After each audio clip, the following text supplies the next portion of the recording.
everybody. Happy Thursday. Good morning, good afternoon, good evening, wherever you are in the world.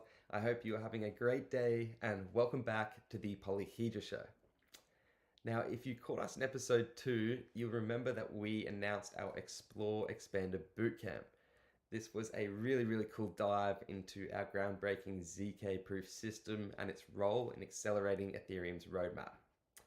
So today, for our 4th episode in the series, we're going to be building on that momentum and sharing brand new insights about the Bootcamp's tracks, why this technology matters, and how you can get involved. So I'm Anthony, your host for today, and joining us again are two pivotal figures here at Polyhedra. We have Eric, our Chief Strategy Officer. He's been at the helm shaping the strategic direction behind Expander and the upcoming Bootcamp. And of course, Zhenfei, our chief cryptographer. He is the mastermind behind many of our groundbreaking zero knowledge innovations and a driving force that's made Expander the world's fastest prover. So we've got an action-packed show today. If episode 2 is anything to go off, we'll be talking single slot finality, post-quantum security, ZKML, and of course, Expander and EXP chain. I know the guys have some really incredible announcements in terms of the lineup of moderators and lecturers they'll be able to share too. So that's really exciting. And having said that, let's jump straight into it. Thanks for joining us today, Eric and Zhenfei, to explore the Expander Bootcamp. Thank you.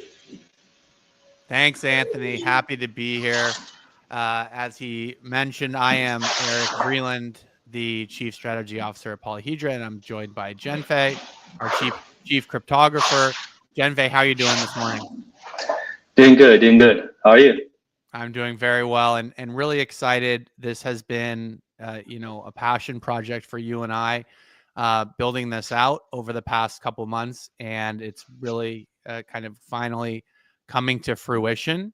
A couple weeks ago, we kind of teased the boot camp, talked a little bit about what it was going to be, told everyone that it was launching in January, and now we are less than 2 weeks out, and registration is live. I think we just posted the URL to register for the Explore Expander Bootcamp on Twitter and Discord. So if you're interested in checking out who the speakers are, who the moderators are going to be, what the content is going to look like, obviously, in typical crypto fashion, we're still, finalizing everything, but there's a lot of good information in there.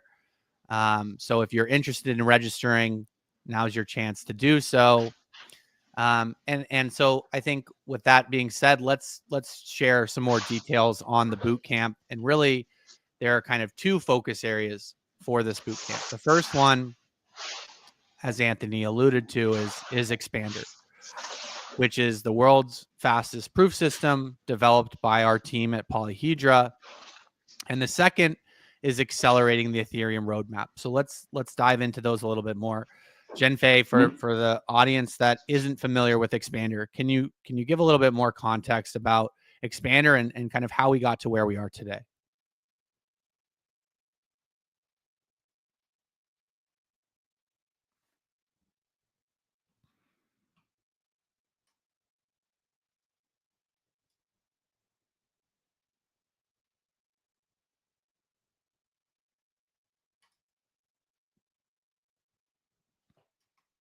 It looks like we might be having some technical difficulties. So there we go. Zhenfei, you're back. You were lagging for a little bit. But yeah, we just wanted us to dive into Expander. I don't know if you were talking for 30 seconds, but we didn't get any of that. So why don't we start from the top? Tell us a little bit more about Expander and how we got to where we are today. All right. So can you hear me now? Yes, you're great. Okay. Yeah. Okay, cool. All right. So GKR is a proof system that we have developed in-house. It's based on a so-called GKR protocol. It's a linear time proving system. So if you are a cryptographer like me, you probably have heard about other proof systems like Groth16 and Planck. GKR is really the next generation in a sense, like the previous ones. They take a n log n time to generate proofs, while the GKR protocol will take a linear time, so ON time to generate proof. So my first principle would be like everything runs fast, should be fast. So we actually spend a lot of engineering effort to realize that, to make it into production. So and it comes with a compiler that Xpander comes with a compiler that that is compatible with the existing proving systems called Ganak. So if you are a existing circuit developer that writes Ganak, you can already use our tools to build a Xpander proof system proofs. Awesome. Yeah. I have one question. Sorry to interrupt, but for the non-math majors that are listening, can you give us an example of the difference between linear and log-in? Like, are we going from in certain tasks that zero knowledge is typically used in? Are we going from days to hours, hours to minutes? What are we talking from in a time scale perspective? Yeah, precisely. So usually this n would be like 1 billion, and then so that is the size of the circuit that you are trying to prove. So if you are looking at a 1 billion gate circuit, which is typical for today's applications, you will be looking at 30x. That's log of 1 billion. 30x improvement. That means that you can improve. You suppose your task takes like 1 minute to generate proof. Now it only takes 2 seconds, and that's in theory. And in practice, we actually see a even bigger jump of the performance. Let's say the one that I usually use was these hash functions, kcheck functions. The time to prove a kcheck function in Halo 2, it takes like 1 second. It takes 1 second to prove two kcheck hash functions, while with Xpander you can prove 15,000 kchecks in 1 second. So it's like you do the math, 75. Yeah, 100. we're talking a huge step function in performance here to go from nlog-n to linear time. And I guess one more follow-up question, and this may be your more your opinion than fact, but do we think is there anything beyond linear that we can get to, or have we kind of reached the limit when it comes to zero knowledge performance? So so really you won't be able to go beyond linear. Just think about it. So if I give you something to prove, it take linear time to read it first before you generate and proof. So the linear is really the barrier here. What you can prove is the constant factor here. Say at the moment. So if I read one gate, I need to then do 10 field operations to generate proof. But then an improvement here can be that now instead of doing 10 field operations, I can do maybe 5 field operations to improve it. So you will be able to improve the constant, but not the asymptotics. Understood. Okay, and now that we kind of got through the kind of the benchmarks and the theoretical, can you tell us a little bit more about what types of applications are starting to become possible now that may not have been possible before we really saw this incredible boost in performance? Yeah. So I guess I have 2 examples. The first one would be the ZK machine learning, ZK ML. So imagine that you want to do some AI inference and you get some result. How do you verify that this result is correct, right?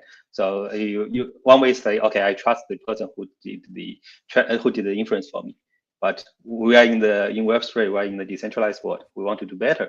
So what you can do is you can generate a ZK proof associated with this inference result, and then upon seeing this proof and also seeing the commitment to the input and the model that you have committed to this before this inference, then you will be convinced that this inference result actually comes out from this particular model and my particular input. For this kind of application, we started explored it in 2019, and back then it takes like days to generate proof. Since got better, like from since then. So like last year, it still take like 3-4 days to generate proof. Today we can generate proof within minutes. So I guess that's how tech progress, how fast proving system can help you there. The other application that I want to mention is more on the more nature to this Web3. So it's about the single slot finality. So what it means is at the moment the Ethereum takes this taking one step back. So the Ethereum requires Ethereum wants to have a consensus among like say 1 million validators, but the fact is that you won't be able to do so in real time because it's really hard or not scalable to have 1 million people to agree upon some transactions. So what Ethereum does now is they have this notion of epoch, and within each epoch you have some you have some sync committee, and then you ask the sync committee to vote for it, or to your consensus is basically on this filtered set instead of the whole validators, and that creates this non-finality or limbo state where the transaction can still be reverted, but you kind of trust the sync committee that the transaction will be finalized later. It's not final. So what we want to do is say we want to do single slot finality, means that we want to make sure that okay, everybody votes, and upon their voting, the state or the block has been finalized, and there won't be any revert, there won't be any slashing, and you don't need to trust a small subset of the whole validators. You are sure that if you see a proof, the whole validator set has voted on this thing. So the way that we can do it is to use ZK proofs. We can talk more about it later. To dive deep on this, but it sounds like it sounds like that's going to be a massive improvement to the to everyone building applications on the blockchain, if they're able to build without the consideration that there could be a potential reorg, or that all, once a transaction it has kind of been processed, it is finalized. That seems like that is going to make the development process and just the general user experience for all of blockchain again, just a step function better than the current experience. Would you agree? Yeah, yes, and that's the entire vision of the Beam chain. They want to enable this kind of experience. Yes, and so you've convinced me. I think this is super powerful stuff, and I hopefully there's people in the audience who agree. If I do want to learn, I want to learn how to contribute to this or how to build and push this vision forward. Am I going to learn, everything from, let's say I don't know anything about zero knowledge development. Am I going to learn everything that I need to know to start utilizing Expander at this boot camp? Yeah, I think that's the purpose of this boot camp. We want to achieve multiple things. One is let's say we want to get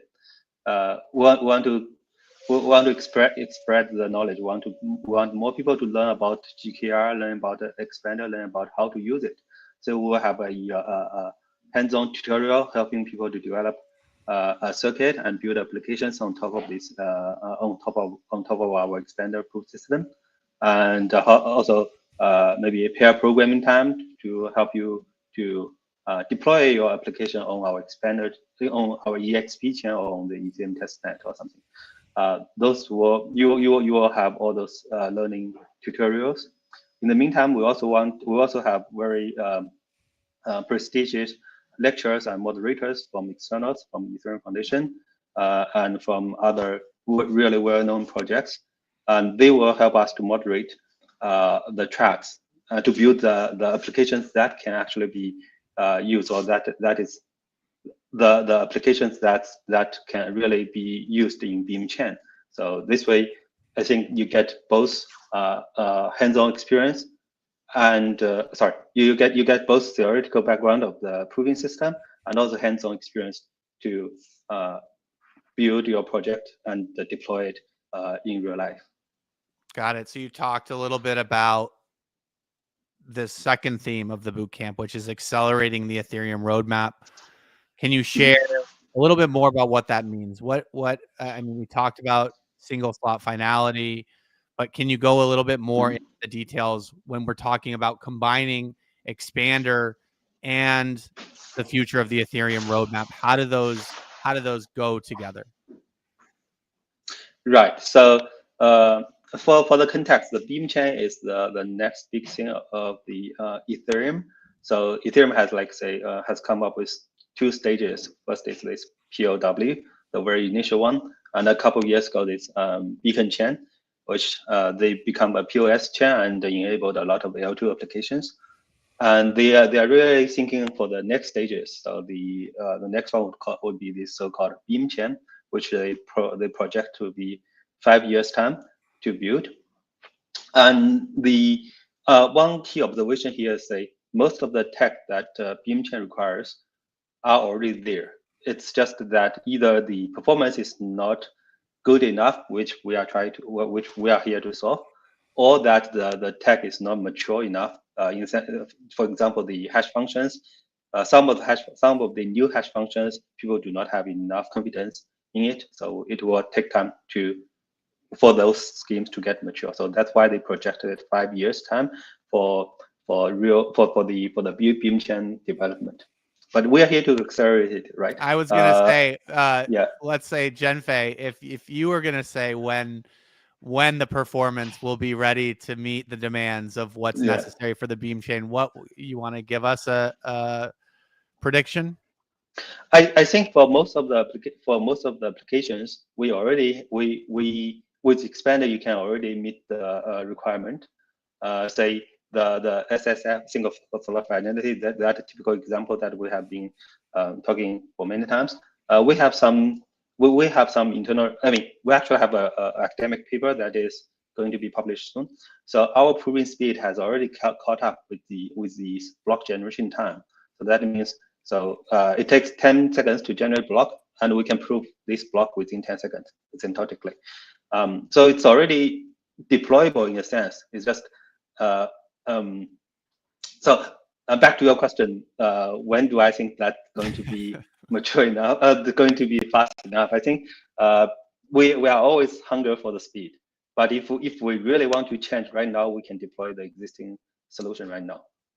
We do, I mean, basically that's the question. So we still want better performance, obviously. Of course, always working to get better.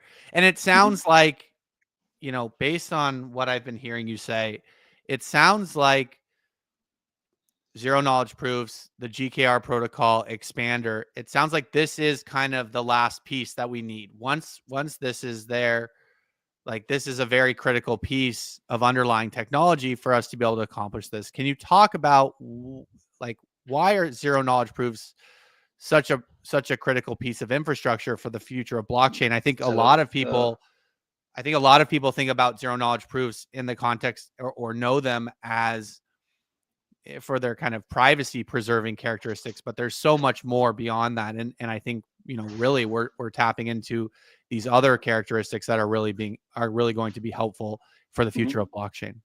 Yes. So it's kind of ironic, when the first time, I mean, this is a little bit background of the cryptography, right? So when the zero knowledge proof comes out, people mostly care about zero knowledge part, say doesn't leak any information about the statement that you are trying to prove. But when it gets to the industry, I mean, obviously the first application was Zcash, and it's still about privacy. But the real reason that people now are so big on the ZK tech is more about this compression part. It's about the SNARK part. So SNARK stands for the succinct knowledge of blah blah blah of argument. But the keyword is succinct here. So what it means is, if I want to prove to you a billion gate of the statement, I can just use 200 bytes for the proof. and then instead of sending you all the information, I can send you the 200 bytes as a compressed or succinct proof. Think of a hash function. I send you a hash digest, but then I cannot alter anything to the input of the hash. Similar principle here. If I send you a proof, you are convinced with all the argument that I'm making. So this application really overcomes a lot of limitation in the in blockchain space, because we only have so much data in one block, right? We won't be able to fit more data. It's a physical law. I mean, you can only propagate maybe 1 megabyte of data per second within 1 million node. Our basic infra doesn't allow you to do more. So how do you achieve better scalability? So you pack transactions into a statement and then generate proof to this statement, and then post this proof to Ethereum. So this is basically the idea beyond all the ZK rollups. So yeah. Yeah. Cool. Well, I don't want to leave them too long before we get into the zero knowledge proofs, but I mean into the tracks. Mm-hmm. But so we're talking about, I think, scalability and compression, which are equally as important, if not more important, than the privacy or zero knowledge part. Mm-hmm. So I think before we jump into some details on the different tracks for the bootcamp and the hackathon, I want to highlight just a lot of the work that you've been doing kind of behind the scenes to line up some amazing moderators and lecturers that we have gotten to come and participate. So of course, top of the list, Zhenfei will be, of course, giving a number of the lectures and helping with moderation and office hours. But beyond that, we have Vitalik, Dimitri, and Lev from the Ethereum Foundation. We have Dan Bonet from Stanford, Ryan Cao of World, Alan Tomescu from Aptos, and Wei Dai from 1KX. And of course, we have other members of the team from Polyhedra participating as well. Our CTO, Tian Shen, will also be heavily involved in the bootcamp. So as you can see from just the quality of the people that are getting involved in this, I think that this is something that was really demanded and desired by a lot of people in the industry. And I'm glad that we could kind of take the reins and be the ones to make it happen. So let's dive into the 5 tracks. And I'll just go through them in order. We have efficient on-chain verifiers using recursive GKR compression. We have account abstraction with ZK login. We have single slot finality, post-quantum signature for Beam chain consensus. We have building ZKML with the GKR protocol. And we have post-quantum private transactions on Ethereum.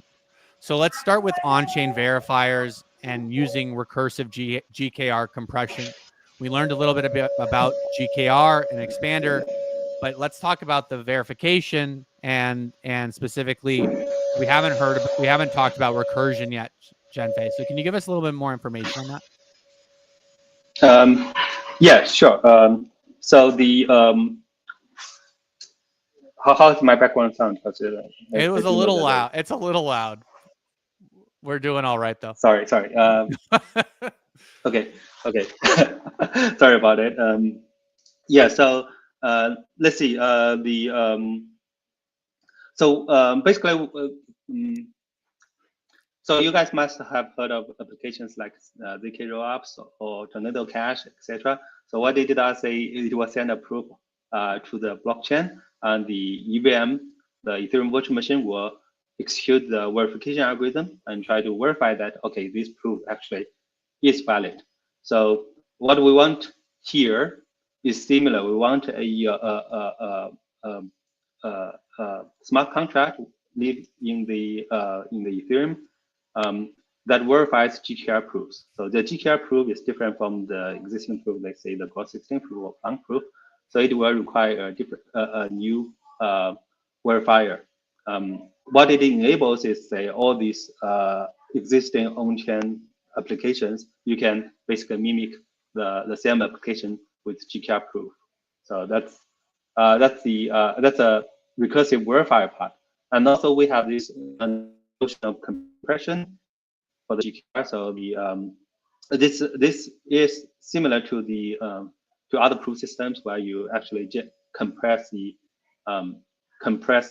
proofs in with recursion. So I'll just stop here. I think I don't want to get into too much details. No. I think you teased us enough, but I think, this is going to be, it sounds like we'll be really getting into the nitty gritty when it comes to GKR and specifically verifying these proofs on chain. And it sounds like there is a very big opportunity for application across, any application that uses zero knowledge proofs now could benefit from this and the speed improvements of Xpander and GKR protocol. But we obviously need to verify those proofs. And so this would be a big step towards that. Next is account abstraction via ZK login. And I think most people are here with the concept of account abstraction.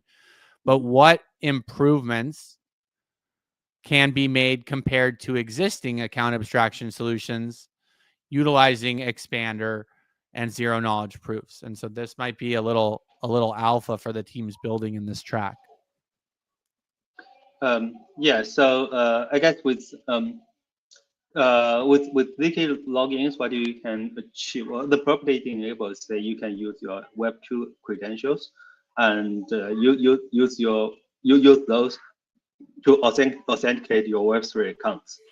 So this is basically what the whole idea here. So we want to acquire Web2 users, and the way that we underneath the hood, the way that the way authenticity works is that we generate a zero knowledge proof showing that, okay, I am authorized by Google. So I'm just generating a proof for it. And this proof itself will be good enough for the Web3, for the EVM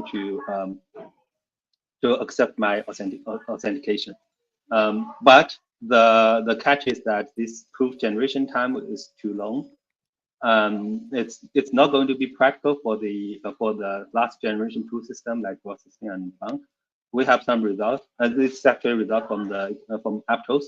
They have shown that it takes like 30 seconds to generate a proof showing that you are authenticated by Google. So the Aptos way is the way that Aptos get around with this application with this limitation is that they have a centralized service that does the proof generation for you. And it's obviously not ideal. So you basically, what I do is like I send my statement to Aptos servers, and Aptos server will generate proof for me, and I will need, so that's an additional trust assumption. So with Xpander or with this bootcamp, what we want to achieve, say, we try to solve this. We try to overcome this limitation because our proof is fast enough. You will be able to run it in your own browser or in your own mobile phone natively, and you generate proof directly from your phone. So there's no trusted third party, and you are as good at, you are as secure as your phone is good. Amazing. Okay, I completely get it. That was a great way to describe it. So instead, right now, we have to send it to a third party that has some massive amount of computation that can generate these proofs quickly, because nobody wants to wait for 30 seconds to log into whatever application they're trying to use. And utilizing the GKR protocol and Xpander will allow us to remove that third party, generate the proofs ourselves in a reasonable amount of time, and log in. So we're moving truly towards that, that vision that a lot of us had of kind of a truly trustless experience. So I think that's really powerful. I'm really pumped up about that track.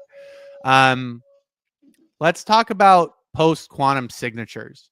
I guess, this is something people are probably familiar with post-quantum. But can you tell us why Xpander and the GKR protocol are relevant to unlocking post-quantum signatures? Right. First, like the GCAR proof system itself is post-quantum.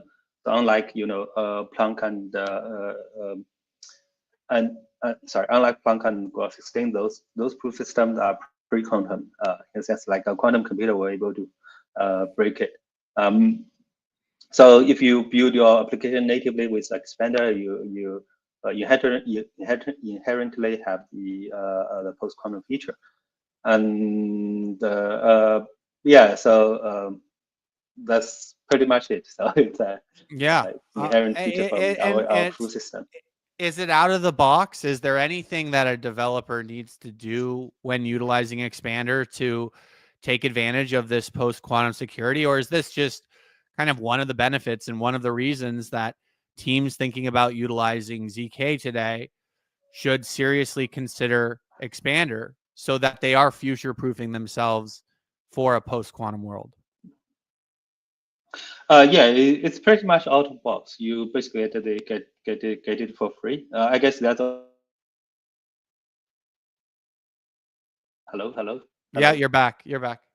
Okay, okay. So I will just start from again. Yeah, it's pretty much the out of box post quantum.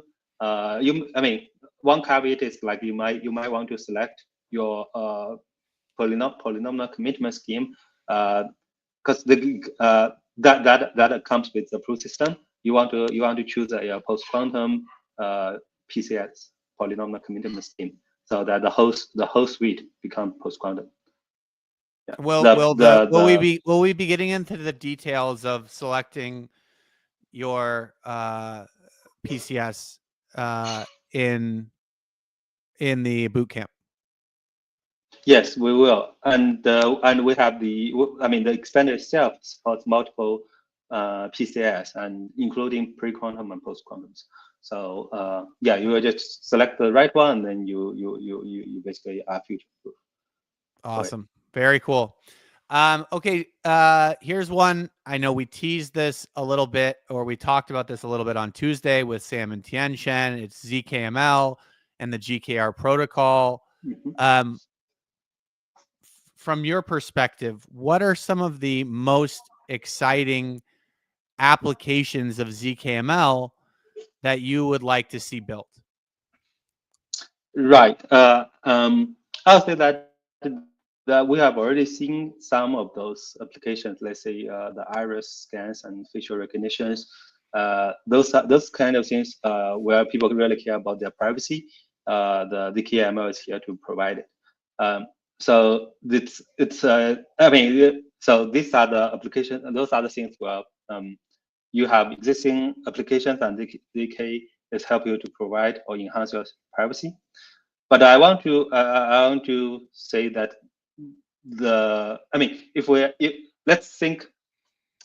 let's do a little bit forward thinking, and what really excites in future is say this accountable AI. This is some of the notion that we have really trying to marketing or educate the users. So the AI itself it's neutral, right? It can be good. It can go rogue or something. But to this point, I think people mostly focus on the good side of AI. It generates a lot of good things. It does your email. It does your blog writing. It helps you to write code. But we haven't really think about the accountability of the AI. Oh, really, not many people have thought about accountable AI in a sense that okay, is the AI doing the things that they're supposed to do, or doing the things that we have instruct them to do? Like this may not be a concern right now, but it could be a concern. It probably will definitely be a concern in certain years, in maybe 10 years of time. And we want to build technology to make AI accountable. And ZKML is basically the tool that allows you to do it.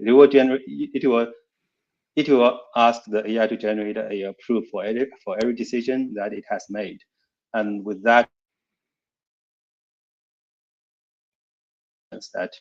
for the output that they have produced. And I think that's the application that excites me most. Yeah. Well, yeah. So maybe for some homework or some pre-work before the boot camp, everyone go watch Terminator or Terminator 2 and see what happens when AI goes rogue, and then you'll understand the importance of verifiable AI. Okay, and then the last track, post-quantum private transactions. So we did talk a little bit about, most of the applications of ZK these days are really taking advantage of the compression and the scalability, but we are seeing a desire for private transactions that are starting to become popular again, especially as we get into the institutional side and we start talking about payments where no one wants all of their credit card transactions on a blockchain. You've done a ton of work on private transactions. Can you speak to maybe this is as straightforward as it sounds, but what improvements or innovations are going to have to be put in place to make post-quantum private transactions a reality? Is it as simple Right. as just building it with Xpander? Yes, it is. That's a boring answer, I guess. Let's try to expand it a little bit. So we do have private transactions right now, right? You have the Tornado Cash, and thank God it's getting out of the sanction, and it's a really big win for the privacy sections, and gives us a lot of confidence to continue work on the privacy aspect of the blockchain. But I guess the catch is that Tornado Cash and all its alike are we build with pre-quantum proof systems, meaning that when there's a quantum computer, you may be de-anonymized, or you may lose control of your account. Things can happen depending on the exact protocol. You want to be future-proof, and you don't want to be vulnerable to this harvest and decrypt attack, meaning that, okay, I can collect the data right now and be mindful that all the transactions that you send on blockchain will stay there forever. So 10 years later from today, suppose there's a quantum computer, then they will be able to de-anonymize your private transaction today. So you really want to be future-proof, then you should try to deploy your post-quantum private transaction right now, and then have a peace of mind. Got it. So even though quantum computers don't exist today, we should be working to build post-quantum functionality as soon as possible, because when quantum computing is around, it has, we will have the ability to go back in time and historically look at things and break things that were not cryptographically secure in a post-quantum context. So that makes sense. It's like, why should we worry about this now? Quantum computers are, if you don't think quantum computers are going to be here for 20 years, well, it's still going to impact you potentially one day. So maybe we should try to get there as soon as possible. Okay.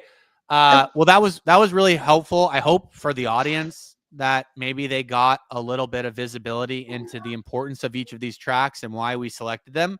And maybe it gave you an idea of where you might want to focus on the bootcamp. Now, just to clarify, you will be able to access the content and you will be invited to the workshops and the sessions across all of these domains. So it's not like you have to pick one and you're limited to learning and the instructors and the moderators for that particular track. You will have access to all of the content that we put out, all of the lessons that we put out. The tracks are really for the grants that we will be giving at the end of the boot camp. We have allocated $250,000 as a prize pool or a grant pool for the best project in each track, which will be decided by an independent moderator. No one at Polyhedra is going to be involved in determining who the best project or from each track is, and you will be awarded a $50K grant. So just start to think about where you want to apply or where you want to focus your efforts on from a building capacity. With that, Before we turn it over to audience questions, I want to ask Zhenfei one final question. Just kind of taking it all in. What are you most excited about with regards to the boot camp? Yeah, I'm really excited about working with new developers, new fresh mind in this domain, trying to come up with new ideas, new applications. It's always eye-opening to work with people who haven't been in this domain before, like to have new and innovation ideas.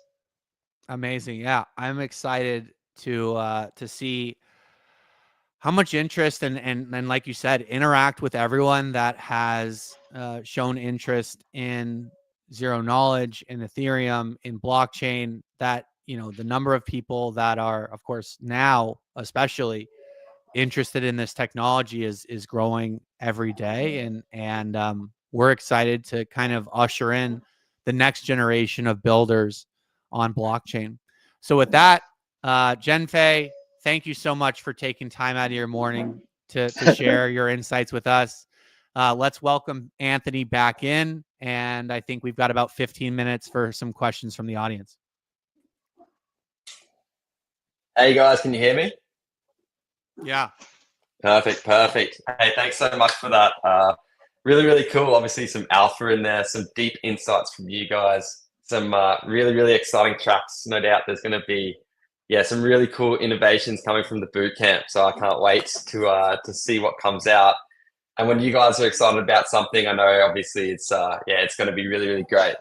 So super impressive. Obviously the improvements now available to people building on blockchain and the increases in speed. Yeah, Eric, you said something before that you're convinced and excited by the compression and performance times. You hope the audience agrees. I can tell you very much reading the comments, the audience definitely agrees. So a lot of people jumping on that one. So yeah, really, really cool, guys. And obviously a few comments here, just people excited about the boot camp, the opportunity to work alongside yourself, Zhenfei, and of course TC, Vitalik. Really, really exciting. So I'll jump into a few questions here. I think this is a good one for you, Zhenfei. How will single slot finality support improve the security and efficiency of cross-chain communication? What is the difference from existing ZK tools? Right. I think we kind of covered this a little bit at the very beginning of this show. But let me just to recap or expand it on that a little bit. So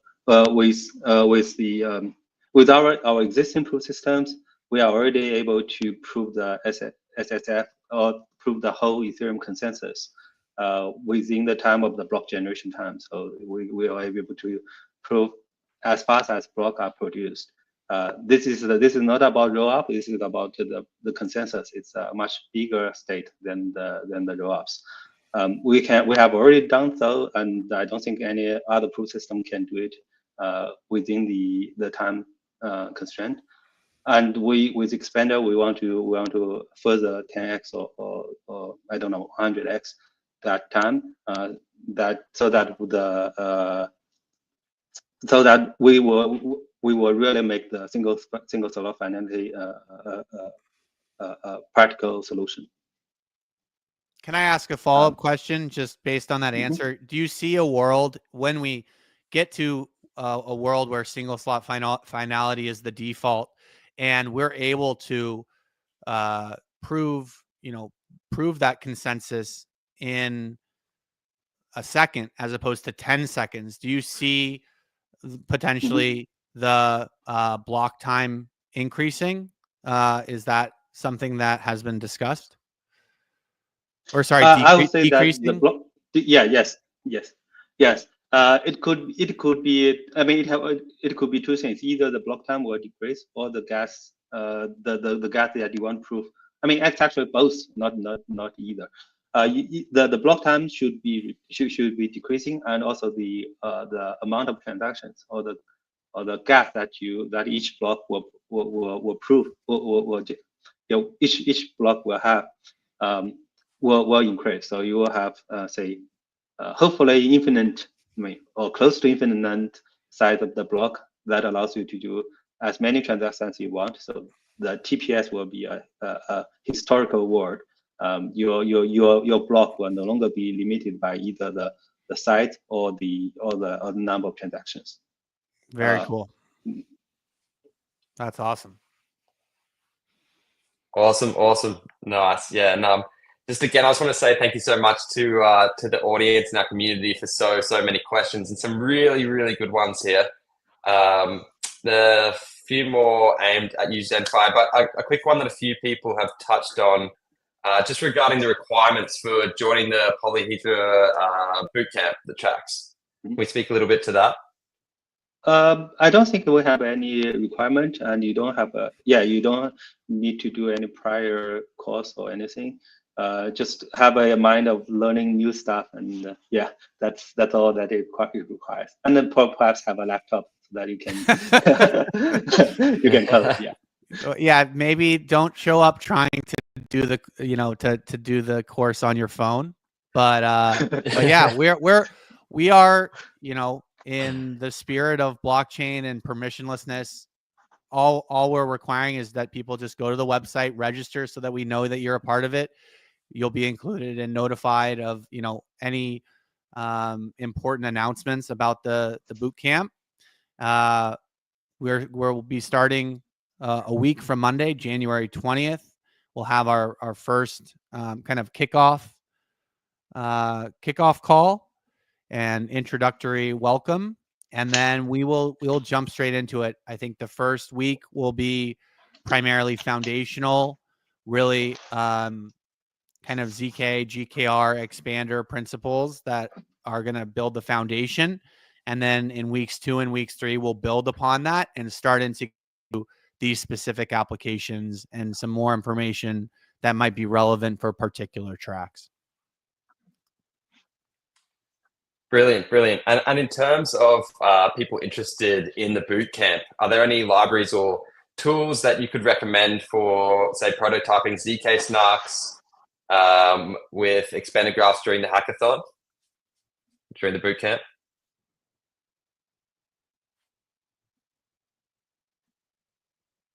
Zhenfei, you there? Sorry, I got disconnected for last 10 seconds. So are there any developer tools, toolkits Hello? that can you hear us? Are there any developer tools or toolkits besides, I guess, obviously check out the expander documentation, check out the expander compiler collection, anything else? If people seem excited, people want to get a head start, Zhenfei, what can they start looking into from a documentation perspective to prepare for the bootcamp? So there are a few historical papers if people are really interested in learning the math. So we host those things in this in our so-called SumCheck Builder group. We can send the link to the group, or maybe we can send a link to the group later. You can check that website. We have a list of papers that are relevant to GKR.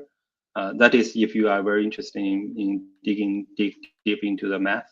If you just want to use the tool itself, then I think our GitHub, you can just check it, and it comes with kind of some of the good documentations. You can follow them, and we have plenty of examples of building, say, K-Jacks, building pairings, and building I don't know, Scala build multiplication. Those kind of examples you can learn from the examples.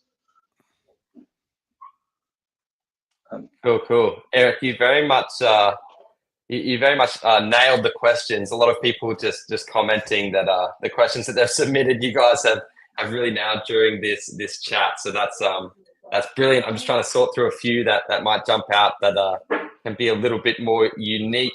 I've got one here just in regards to the private transactions track.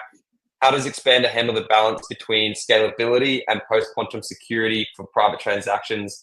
Are there specific use cases you envision for this in DeFi or beyond? Right. That's a really good one. As for the scalability, we do not know. That's one of the scope or one of the things that we want to see for this bootcamp, right? We want to build it first before we can claim any scalability. But I don't. But in the meantime, I don't think the scalability would be a huge issue here. Like if you look at the existing number of transactions, you probably have like 3 transactions per block or something like that, 3 private transactions per block or something, and you can easily handle this with the existing expander. What was the second half of the question? Sorry, I didn't. I think it was the applications. I can speak to that a little bit. I mean, we're seeing there. I think that there's 2, areas that I've heard people be really interested in private transactions. I think the first is on the institutional side. So you have, banks in networks with other banks that want to transact. Maybe they're moving RWAs from one bank to another, and they don't want all the other banks to see what they're doing. And so utilization of private transactions in this context, kind of a B2B enterprise to enterprise setting, I think makes a lot of sense. And then the other is on the payment side, right? There's been a lot of criticism or there was a lot of speculation early on.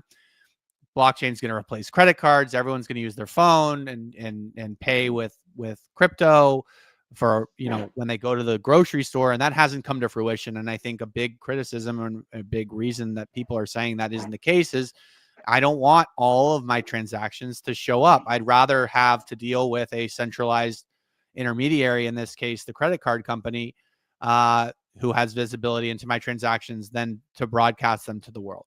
And I think that there's a way that we can reach a healthy medium, utilizing zero knowledge powered private transactions, potentially granting the ability for, necessary entities to decrypt those transactions. But we need to get to a point. We need to showcase this technology, to build it and show that it is feasible. And then I think that there are going to be a lot of interesting use cases. I think DeFi is another one that I didn't speak to, but I think there's a lot of applications in DeFi as well. And AI agents, as if you're giving an AI agent a wallet to go do something for you, you may not want all those transactions to be public. If you're doing certain trading strategies or yield farming strategies, potentially you may not want people to be following the movement of your money between chains or between protocols. So between assets. So there's lots of different kind of applications for private transactions. And we're excited to see what you guys can build. Yeah, that makes a lot of sense and super, super insightful. Of course, yeah, it's so exciting to see what comes out of the bootcamp, guys. And Eric, as you mentioned, the link will be posted in our Discord. It'll be posted on this video. It'll be posted on X, so across all of our channels. If you are interested, jump on in. We might have to wrap it up there, guys. I know you've got a really, really busy day ahead. Sorry we couldn't get to too many questions, but again, you guys nailed it. You answered so many that the community had beforehand. And thanks again so much to all of you guys who have joined us today with Eric and Zhenfei. I hope you took as much from it as I have. And again, thank you for all the questions. And guys, thanks for your time. Have an awesome, awesome day. Thank you very much. Thanks, everyone. Bye. Bye. See you next time.